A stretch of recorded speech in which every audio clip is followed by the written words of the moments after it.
I do see that the number is out, and it is 678,000. 678,000 on the unemployment rate, 3.8%. 3.8%. These numbers are incredibly positive across the board, strong numbers. Good jobs numbers, some calling it the Biden boom. As we follow the Ukraine crisis, that is what's happening. Big picture on the home front. New numbers show over 600,000 jobs added last month.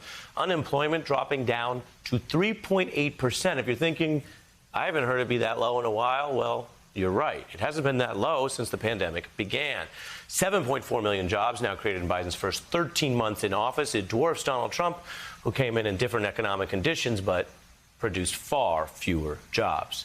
And then you have the polling, which is striking. 51% of Americans still believe we're in a recession. The White House is trying to tackle a disconnect, which they say is part of a wider malaise that has people down on everything, including the incumbent president, but not because they don't agree with him or his policies. That's the White House perspective. And there is a new poll from after the State of the Union that shows a bit of a bump when people got to hear from the president directly. Remember, you watch the news, so you may hear him all the time, but State of the Union is one of the rare nights where people trying to watch other programs are forced to watch a president, and you see an 8-point bump.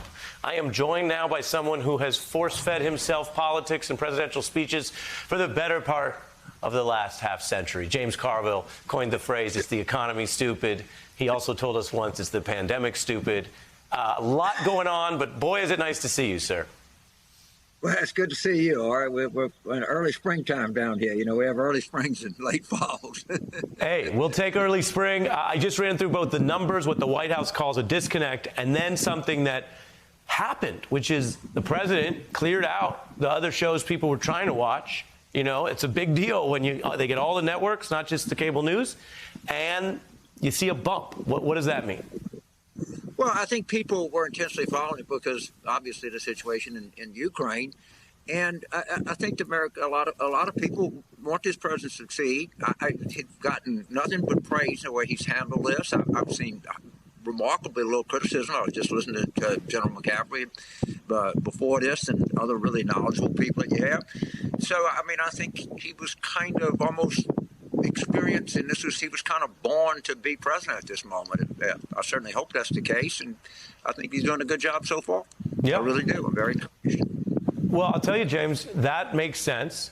There's another disconnect that seems wider now than before, and we are certainly living through unusually tense times. I think everybody knows that.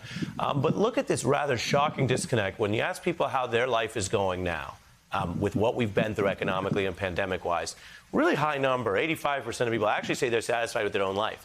I wonder if maybe some of them are just happier than they were a year or two ago.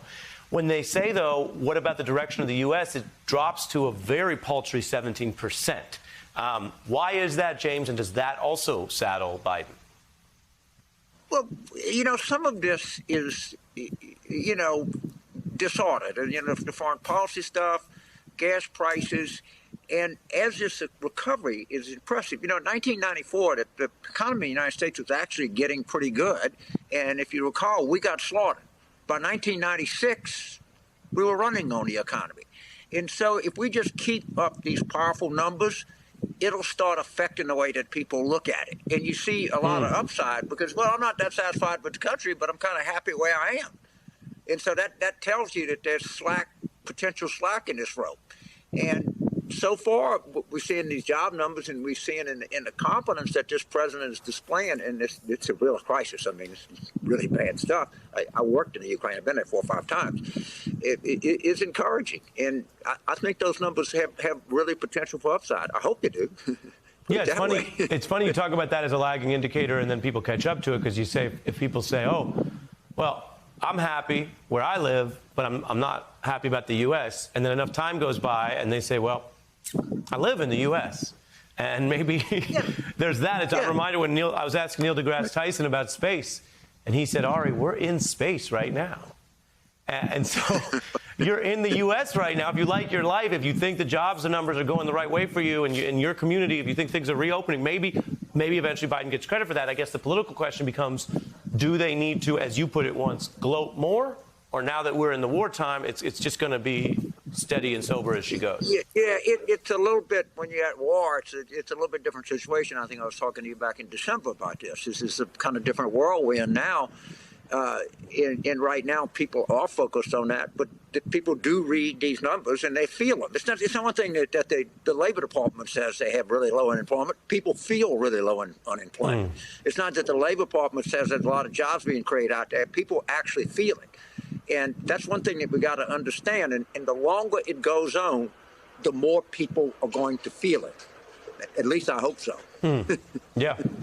It's Friday. We're going into the weekend. Everyone's got their lives in addition to tracking this instability in the world. And so we did here on the beat, James, we did want to give you our own little token of a Friday well wishes going into the weekend. And that's, we want to make you listen to some classic vintage Mitch McConnell, because I know that gets your Friday night going on. Started off right, because I know how you are. We're ready to believe every word I hear. Here you go.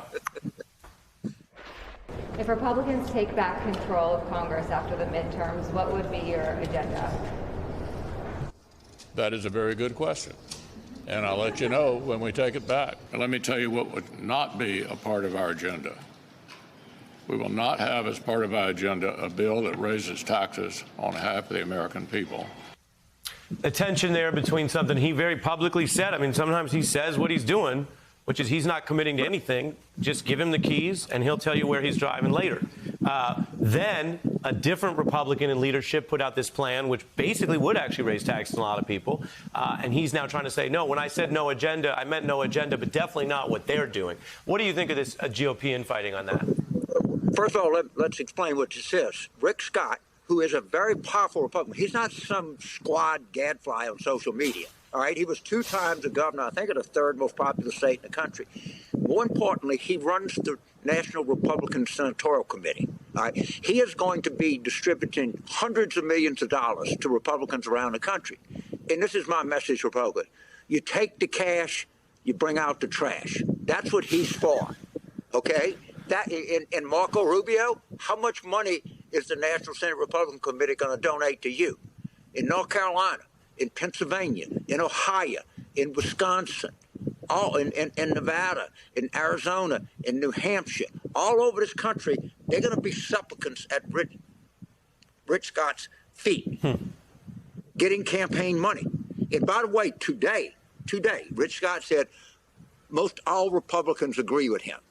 So, I mean, really, you know, if Mitch McConnell says something, you're really going to, I really believe Mitch McConnell. I tell you, when that guy says something, people say, well, now there's one honest dude. He's really got the interests of working people. He couldn't care less if somebody making $35,000 a year.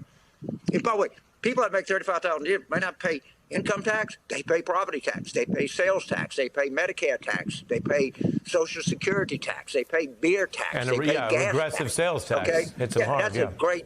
And by the way, that's always been a big thing among Republicans. Go look at the number of Wall Street Journal editorials. They've always said that. They always wanted to raise taxes on working people so they can pay for the taxes for the donors, rich people. They're going to live with this. And like I say, Rick Scott is one of the dominant figures in the modern Republican Party, and he's Mr. Moneybags. You got to go through with Rick Scott if you want money from that committee. And people need to answer for him, and the Democrats need to bring this out front and center. This is a real lunch bucket, kitchen table, whatever people sit around and say. This is a real issue, a real issue. And we shouldn't let it go. And it sounds like you got your arms around exactly the power players fighting over it within the Republican Party.